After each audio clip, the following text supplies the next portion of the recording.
The sun was rising slow over Maple Creek Lane, and the soft golden morning light touched the white porch railing of Margaret Elson, an 80-year-old homeowner who had lived in this neighborhood since the very first set of houses were built decades ago. She stood on her porch, wearing her knitted cardigan and holding her warm cup of tea, feeling the calm of a place she had protected for a lifetime, a place she knew brick by brick and tree by tree because she had planted half the trees herself back when the neighborhood had no rules, no drama, and no HOA presidents trying to play king of the block.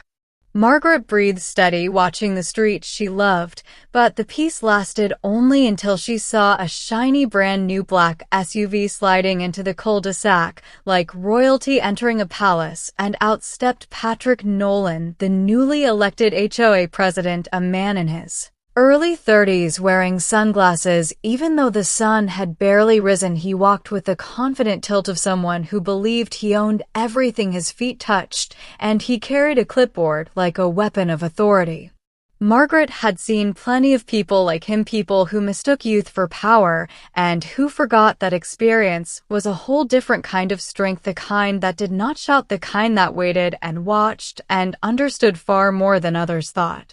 Patrick strutted down the sidewalk, taking pictures of houses with his phone, pretending to inspect cracks on driveways, measuring fences with a tape he barely knew how to use. He looked at Margaret's house next, and his smile stretched wide like he had found his first target. Margaret whispered under her breath, "Here we go." Patrick approached her porch with the energy of a man who had already decided she was an easy win, an old lady living alone, someone he could intimidate with a few printed HOA notices and a fake polite tone. "Good morning, Margaret," he said in a loud, cheerful voice. Even though she was standing right there, she nodded, calm, steady, waiting for his real reason to appear. "I was reviewing our neighborhood standards, and it looks like we need to make a few updates starting this week," he said, lifting his clipboard like it was a court order and not a simple piece of paper. Margaret sipped her tea, slow, listening, not reacting, not giving him the satisfaction of tension. He cleared his throat, looking at her porch rail, her paint, her bushes, her flag, her flower pots, and Margaret could almost see him checking imaginary violations off in his head, as if he came here ready to find something wrong because people like Patrick felt powerful only when someone else felt small.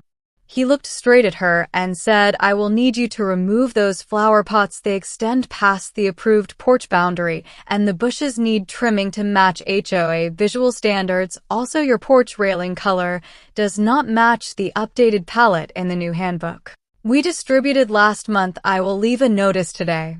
Margaret looked at him long and quiet, and the silence made Patrick shuffle slightly because he expected resistance, not composure. He expected arguing, not the calm stare of a woman who had lived through wars, recessions, storms, heartbreaks, and every kind of neighbor under the sky. She finally spoke softly, "Patrick, I have lived here since before you were born."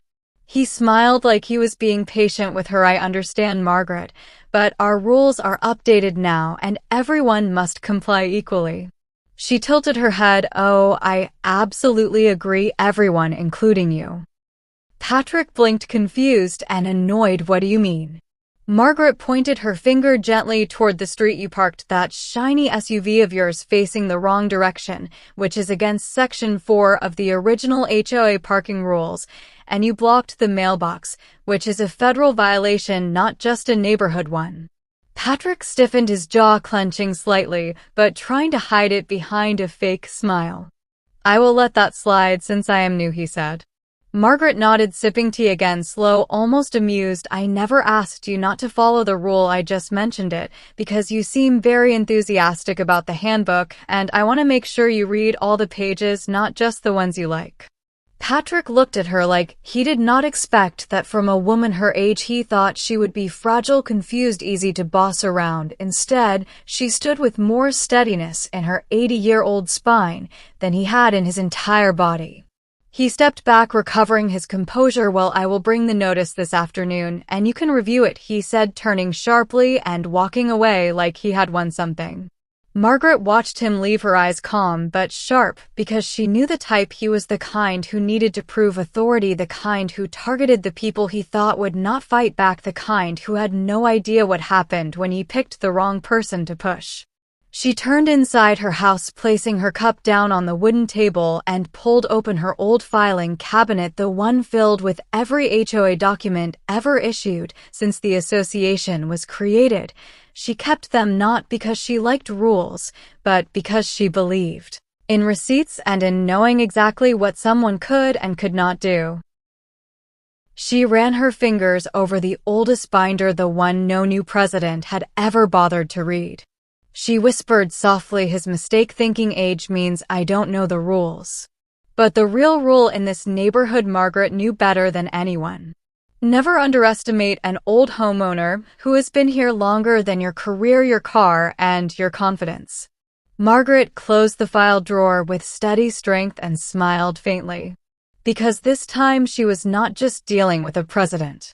She was dealing with a rookie who had just declared a quiet war. And she was ready for it.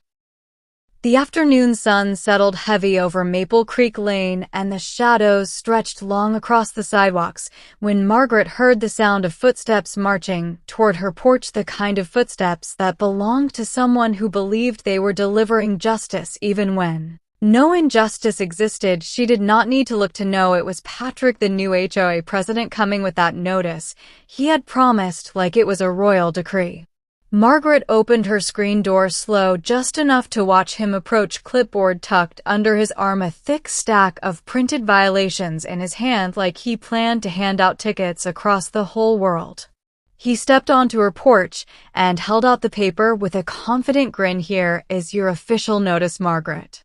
She took the paper calmly, her hands steady, her expression unreadable, and she read through the long list of so-called violations that looked like they were copied from some generic template rather than from actual HOA rules.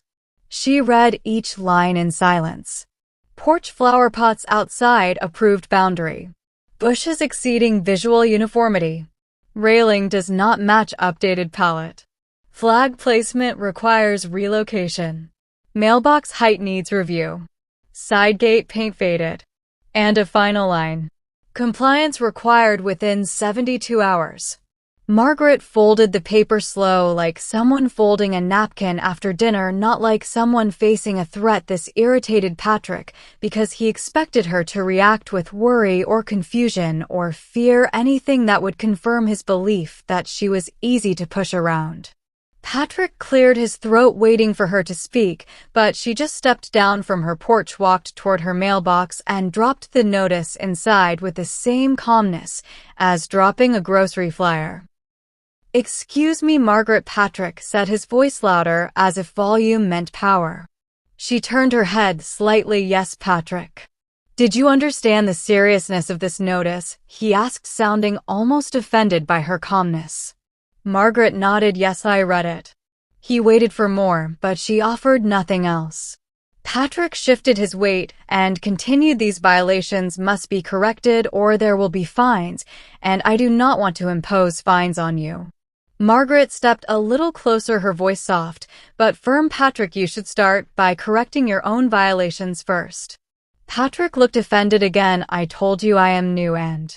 She lifted her hand, gentle, stopping his excuse without raising her voice. "You see, Patrick, this is exactly why this notice does not bother me. You apply rules only when it suits your authority, not when it suits fairness."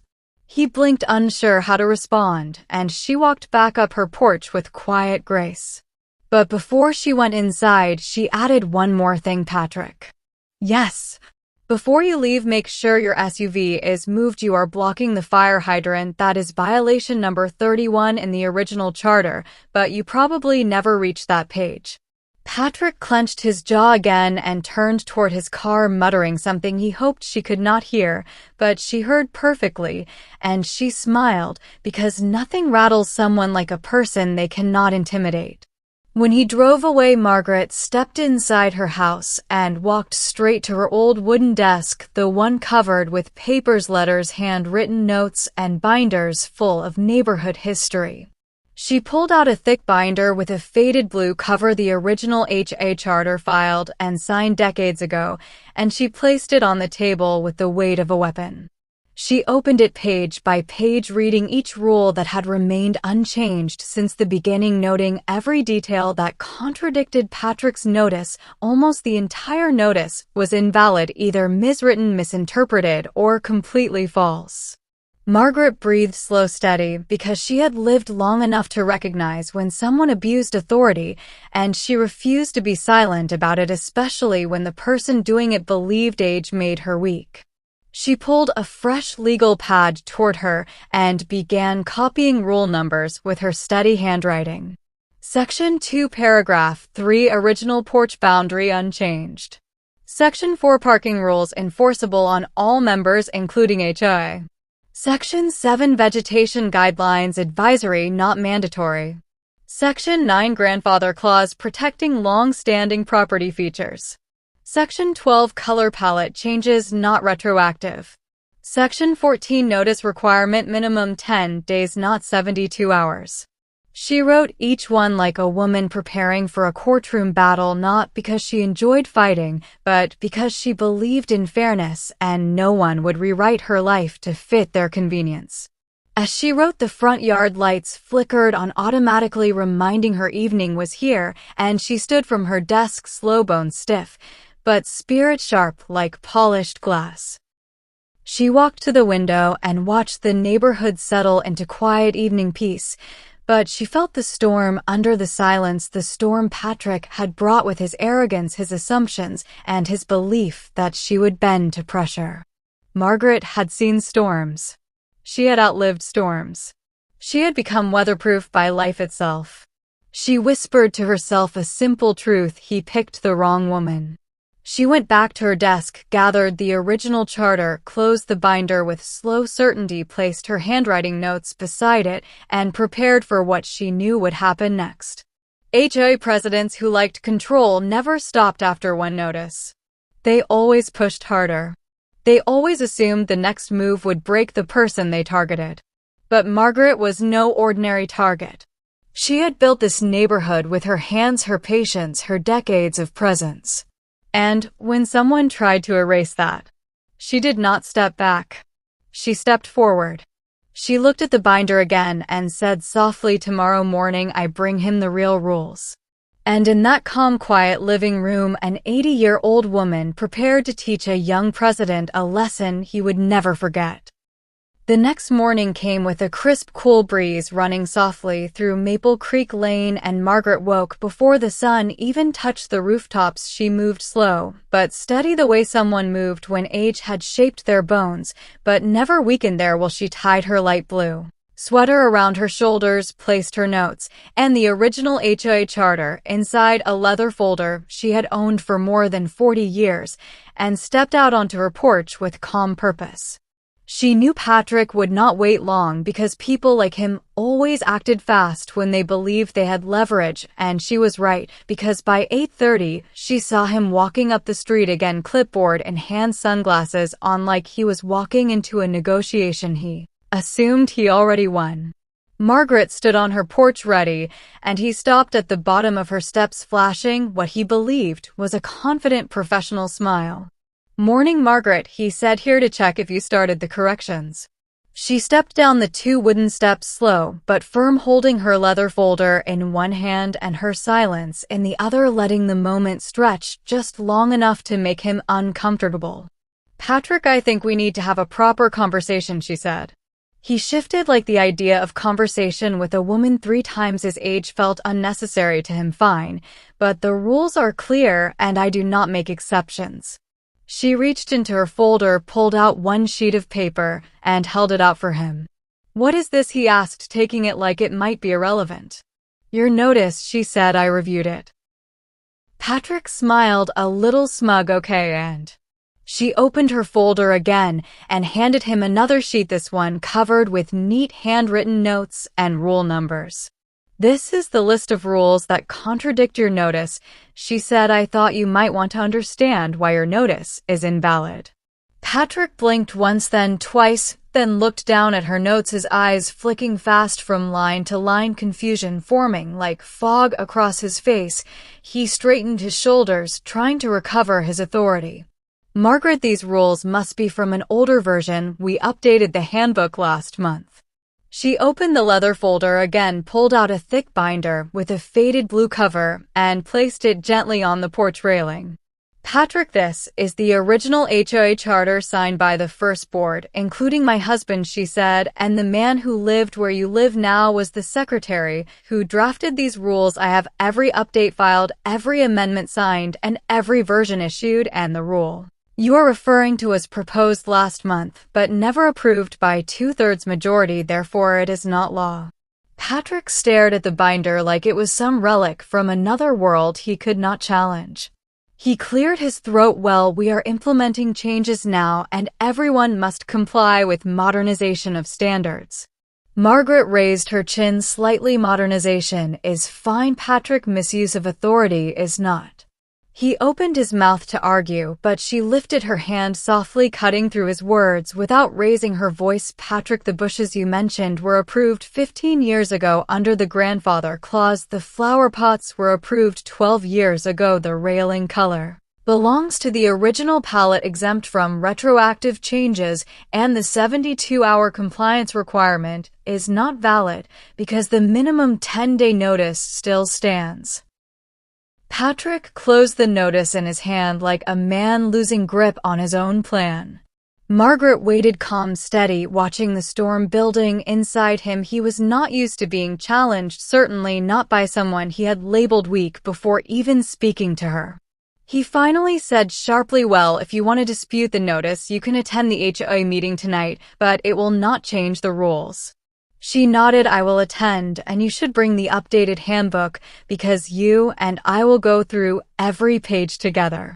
Patrick felt the pressure of her confidence, and he stepped back from her porch, looking less sure than yesterday. Fine, he said, meeting is at 6, bring your documents.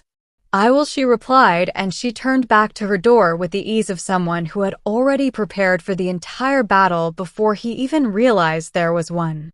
As she stepped inside her living room, she felt no fear, no tension, only the steady sense that life had once again placed her in a moment she was ready for. She sat at her dining table, opened the binder again, and reviewed every rule with the patience of a woman who had lived long enough to know that truth always outlasts arrogance. Hours passed and evening settled over the neighborhood, bringing soft yellow porch lights and long shadows across the driveways. Margaret dressed carefully, choosing a simple beige sweater and a pearl necklace her late husband had gifted her decades ago, a reminder that strength does not always roar. Sometimes it stands quietly and lets the world see its steadiness. She walked toward the HOA meeting room, a converted garage at the end of the street where folding chairs waited and neighbors gathered sipping cheap coffee. Patrick stood at the front, clipboard again, trying to look official. Margaret took her seat in the front row, placing her binder on her lap, and the room quieted a little because everyone respected her. She had been here longer than all of them combined. She had seen neighbors born, grow old, move away. She was part of the roots of Maple Creek Lane. Patrick cleared his throat and began. Tonight we are discussing compliance issues, starting with certain violations that require immediate correction. Margaret raised her hand slowly, and the room turned toward her. Patrick exhaled, annoyed. Yes, Margaret. Before you proceed, she said, I request that all rules being discussed be read directly from official HOA documents, not from memory or assumption. Several neighbors nodded. They trusted her more than they trusted a president who had been in charge for only 3 weeks. Patrick tried to maintain control. Let us not delay the meeting with unnecessary formality. She stood up, steady, strong, her voice soft, but unmistakably firm. I am 80 years old, Patrick. Formalities are the only thing keeping this meeting fair. The room hummed with quiet agreement, some neighbors shifting in their seats, watching Patrick now with more scrutiny than before. He exhaled, grabbed the new handbook, and flipped through pages with a frustration he tried to hide. Margaret waited until he found Section 4, and then she opened her binder matching the page number, but in the original charter, and when she began reading, the room fell into deep, attentive silence. She read each clause clearly, each requirement precisely, each contradiction calmly. And with every rule she read, Patrick felt the structure of his authority crumble. Because truth spoken with calm confidence is more powerful than any loud, empty command. By the time she finished, half the room was murmuring in her support, and Patrick looked rattled, lost, and shrinking in his own position. Margaret closed the binder slow and met his eyes with quiet certainty. "We will finish reviewing the rest," she said, "but not tonight. You need time to read the documents you claim to enforce." Patrick swallowed hard, unable to answer. Margaret sat back down like a queen returning to her seat after restoring order to her kingdom. Because that is what she had done. She had turned a meeting meant to corner her into a moment that exposed him. And this was only the beginning. The next morning, Maple Creek Lane felt different, the kind of different that happens when truth has been spoken out loud and people finally start seeing what they missed before. Neighbors walking their dogs paused a little longer near Margaret's house. Some waved more warmly, some smiled with that quiet pride people feel when someone stands up for what is right and does it with absolute dignity. Inside her kitchen, Margaret stirred a pot of oatmeal, slow, steady, the sound of the spoon tapping the pot softer than the heartbeat she felt inside her chest. She was calm, completely calm, because age had taught her that storms do not end in thunder. Sometimes they end with silence. And in that silence, truth settles like dust finding its place. But Patrick did not know silence. He only knew pressure. And pressure was exactly what he planned for the day. Around 10 in the morning, Margaret heard the sound of footsteps again, this time faster, sharper, like someone marching with urgency. She glanced out the window and saw Patrick walking toward her porch with 2 HOA board members behind him, both younger, both clearly uncomfortable, but following him anyway, like soldiers who had doubts, but not enough courage to break formation. Margaret opened her front door before they knocked. "Welcome," she said, her tone soft, but her presence steady. Patrick stepped forward with the kind of forced confidence people use when trying to hide a bruise. "I wanted to continue our discussion," he said, "and I brought the board for clarity." Margaret nodded. "Of course, clarity is good, and I have plenty to offer. Please come to the porch." The 3 men stepped carefully onto her wooden porch, and Margaret motioned to the chairs. "Take a seat if you like." Patrick did not sit. He preferred to stand above her, but Margaret simply pulled a chair forward and sat calmly, letting him tower over her, because she knew a simple truth: authority means nothing when the foundation under it is crumbling. Patrick cleared his throat again. "Margaret, after reviewing your property again, I found additional issues that need immediate attention. Your driveway has surface cracks, your shutters need repainting, your back fence is slightly crooked, and your yard lighting does not meet the new brightness standard. These issues need fixing within 48 hours. 48, Margaret repeated, slow, the words flowing steady as a river. "And you came up with this number how?" Patrick tightened his grip on his clipboard. "This is part of the modernization effort." Margaret looked at the 2 board members, their eyes flicking nervously between her and Patrick. She could see the uncertainty in their posture. They were not comfortable, but they were quiet. She leaned back slightly. "Patrick, you are pushing new rules without approval and enforcing deadlines that violate the original charter." Patrick snapped slightly, raising his voice. "I am the president, and I have the authority to enforce community standards." Margaret smiled, not mockingly, but knowingly, the kind of smile that comes from someone who has lived long enough to watch arrogance collapse by itself. "Patrick, do you know the authority you think you have is not absolute?" she asked. "The board must vote on changes, and if they do not pass, you cannot enforce them." One board member shifted his feet and finally spoke softly. "Margaret is correct. The modernization rules were proposed, but not finalized. We still needed to review the charter before updating enforcement." Patrick turned sharply toward him, eyes full of frustration. "Why did you not say that earlier?" The member swallowed. "We tried, but the meeting moved fast." Margaret stood slowly leaning on the porch railing, her 80-year-old frame strong. Despite the years, Patrick, the rules do not bend to your speed, they bend only to procedure and fairness. Patrick clenched his jaw, his voice rising again. I am trying to improve this neighborhood. Our property values need consistency. We cannot let old standards hold us back. Margaret stepped forward just enough for her presence to fill the space between them. She did not raise her voice. She did not shake. She simply spoke with a level of steadiness that made even the wind pause. Patrick, this neighborhood was built before you were born, and I have protected it longer than you have been alive. Your version of improvement is not improvement. It is control, and control without understanding always collapses. The board members looked at each other. One of them finally took a breath and said, Patrick, maybe we should slow down. Maybe we should review the rules properly before issuing more notices. Patrick shot him a glare, but the second board member added, she is right. The residents will not accept changes that bypass the old rules.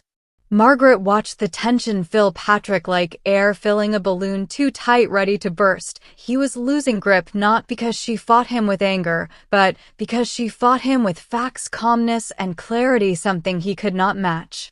Patrick tried again to reclaim authority. Fine, but the violations still stand, and we can issue fines if necessary. Margaret stepped closer, her voice gentle. Patrick, do you know what happens if you issue a fine without lawful basis? His face stiffened. What? She opened her leather folder, pulled out a document, and handed it to him. This is the original penalty clause. Fines cannot be issued until the homeowner has been given 10 business days to review the alleged violations and appeal them with evidence. And you know what, Patrick, I will appeal every single one. The board members looked at the document, eyes widening, because the clause was clear, undeniable, and binding. Patrick exhaled in frustration. Enough. I will call an emergency board meeting tonight. We will resolve this and finalize the modernization rules. Margaret tilted her head slightly. Emergency meetings require 48-hour notice to all board members and homeowners. Patrick froze. The two board members exchanged looks, knowing she was correct again. Margaret continued softly, you cannot change rules without proper process, and you cannot enforce rules that do not legally exist. Patrick stepped back, defeated by facts and by the weight of his own mistakes. Margaret walked to the edge of her porch and looked him directly in the eyes. Patrick, do not mistake my age for weakness. I am 80, but I am not blind, I am not fragile, and I am not someone you can pressure with fake deadlines. The board members lowered their heads in quiet respect. She added one more thing, Patrick, you should read the rules before you try to rewrite them. It will save you the embarrassment of learning them from an old woman. Patrick swallowed hard, unable to respond. The men walked away, slowly, the board members quieter, calmer, Patrick stiff and simmering with the realization that he had picked a fight with the one person in the neighborhood who knew every line, every page, every signature ever put on the HOA documents. Margaret watched them leave, her heart steady, her breath. Even she had not won yet, but the shift had begun. People were starting to see. Truth was starting to surface. And Patrick was starting to fall apart. And she knew. This was only the pressure phase. The breaking phase. That would come next. The next day dawned with a sky so clear it almost looked polished, and Margaret stepped onto her porch with her warm mug of tea, feeling the quiet confidence that settles only after someone has done exactly what needed to be done. She ran her fingers lightly across the porch railing, sensing the same calmness she felt inside, because she knew something important had shifted last night, not in her, not in Patrick, but in the entire neighborhood.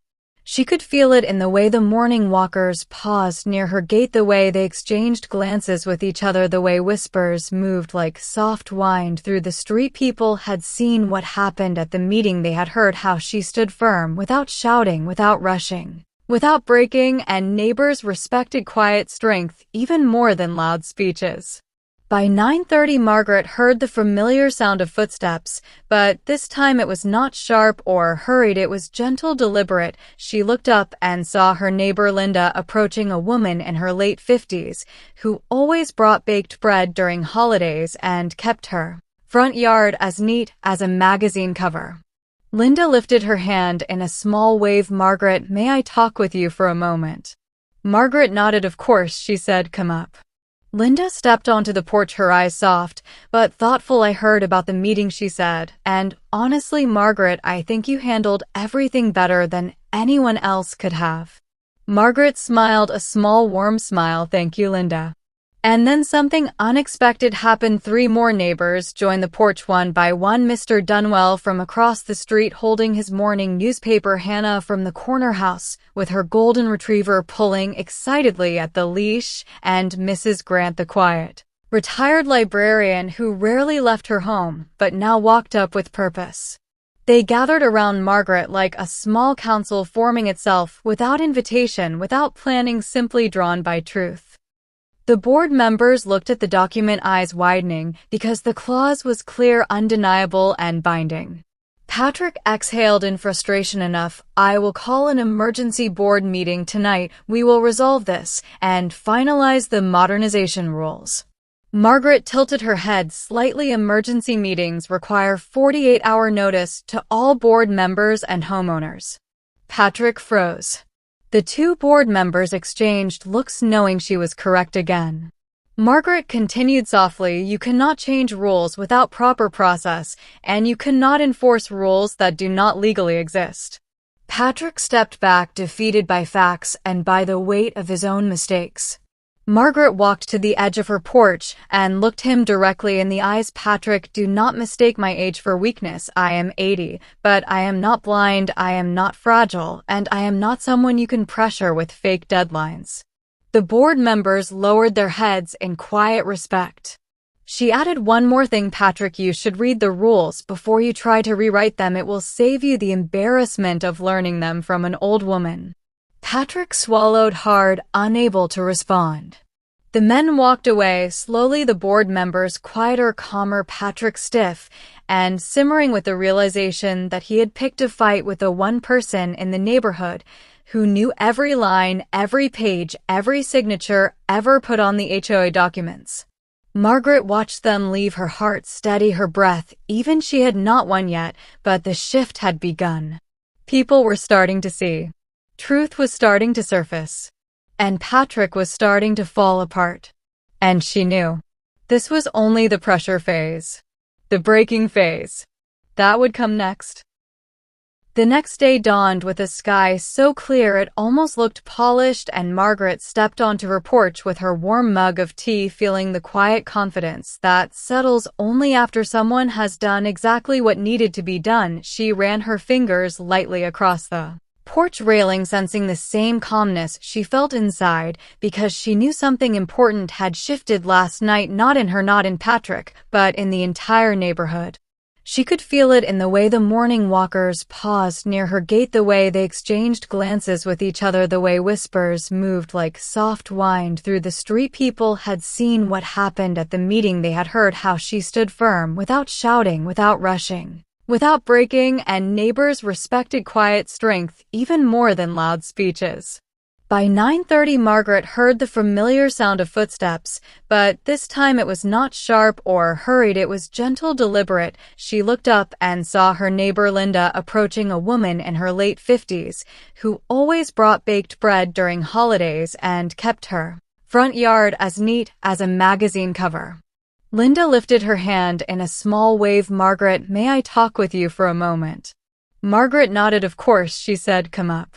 Linda stepped onto the porch, her eyes soft but thoughtful. "I heard about the meeting," she said, "and honestly, Margaret, I think you handled everything better than anyone else could have." Margaret smiled, a small warm smile. "Thank you, Linda." And then something unexpected happened. 3 more neighbors joined the porch, one by one. Mr. Dunwell from across the street holding his morning newspaper, Hannah from the corner house with her golden retriever pulling excitedly at the leash, and Mrs. Grant, the quiet, retired librarian who rarely left her home but now walked up with purpose. They gathered around Margaret like a small council forming itself without invitation, without planning, simply drawn by truth. Mr. Dunwell spoke first. "Margaret, what you did last night reminded all of us of how this neighborhood used to be when fairness mattered, not control." Hannah nodded. "Last month Patrick told me my recycling bin was too visible," she said, "even though it was in the exact place it had been for 5 years. Mrs. Grant added quietly, "He fined my granddaughter for chalk drawings on the driveway, when chalk drawings were never against any rule." Margaret listened, but she did not interrupt. She let their words fill the porch like morning sunlight. Linda continued, "A few of us have been talking, and we think it is time to address the way Patrick is running the HOA. He is pushing rules that do not exist and making people feel small." Margaret looked at the faces around her, steady, calm, warm. These were her neighbors, her community, people she had watched grow older, people she had comforted through storms and celebrated through weddings and homecomings. And now they were here for her. Because fairness is contagious. And dignity has gravity. Margaret folded her hands gently in her lap and spoke slow. "We do not need conflict, we need clarity, and we need to follow the proper process." Mr. Dunwell leaned forward. "What do you suggest, Margaret?" She reached for her leather folder sitting beside her chair, opened it slowly, and pulled out a page she had copied last night, the clause for a community petition. She held it up in her steady hands. "If enough homeowners sign a petition requesting a review of HOA leadership, the board must hold a vote," she said, "and the vote must follow original charter guidelines." The neighbors exchanged glances like lights switching on one by one. Linda gasped softly, "Margaret, are you suggesting we remove him?" Margaret shook her head gently. "I am suggesting we follow the rules. If the rules say he stays, he stays. If the rules say he goes, he goes. But truth must decide, not pressure." At that moment, Hannah's golden retriever barked joyfully, and the group turned to see more neighbors approaching. 3, 4, 6, then 10 people walking toward Margaret's porch, some carrying concern, some carrying curiosity, some simply wanting to be part of something they knew was important. Margaret sat still, watching them gather like pieces of a story that were always meant to meet. Patrick, meanwhile, had no idea any of this was happening. He believed he still held control. He believed neighbors feared him. He believed last night was a small setback, not the beginning of a shift bigger than his plans could handle. But Margaret knew. She always knew. People do not follow authority. People follow fairness. Linda looked around at the growing group and said, "I think we have more than enough people to start the petition." Margaret stood slowly, her 80-year-old frame straight and strong as she held the pen out to the group like a torch being passed. The first signature came from Linda, then Mr. Dunwell, then Hannah, then Mrs. Grant, then the next neighbor, and the next, and the next. One by one they signed, not out of rebellion, but out of respect, out of trust, out of the quiet truth that Margaret had spoken through actions, not anger. By noon the petition had 27 signatures. By 1 o'clock it had 34. By 3 o'clock it had 42. Enough to trigger an official review with no debate, no argument, no shouting. Margaret sat on her porch through it all, greeting each neighbor with the same gentle strength and watching signatures gather like raindrops forming a river. When the last neighbor walked away, Margaret finally exhaled long and slow, her chest filled not with pride, but with a deeper feeling, something she had carried all her life, the belief that people are good when given the chance to stand with what is right. She looked at the stack of signatures resting in her leather folder and whispered quietly, so softly only the breeze heard it, "This neighborhood remembers who it is." And now, Patrick would learn what he never expected. The neighborhood was not afraid of him. They were simply waiting for someone to remind them of their own strength. And that someone was the 80-year-old homeowner he tried to push around. The next morning the whole neighborhood looked different because word had spread fast that the 80-year-old homeowner had turned the entire HOA board upside down by simply knowing more than all of them together. People were walking their dogs, glancing at her porch like she was some kind of legend, and she stepped outside with her usual calm coffee mug in hand, not a single shake in her fingers, because she had lived through 8 decades of storms, and this one had been nothing. She walked down her driveway and saw the HOA president standing near the mailbox, pretending she was inspecting something, but really she was waiting for her because pride had taken a hit, and now she looked smaller than ever.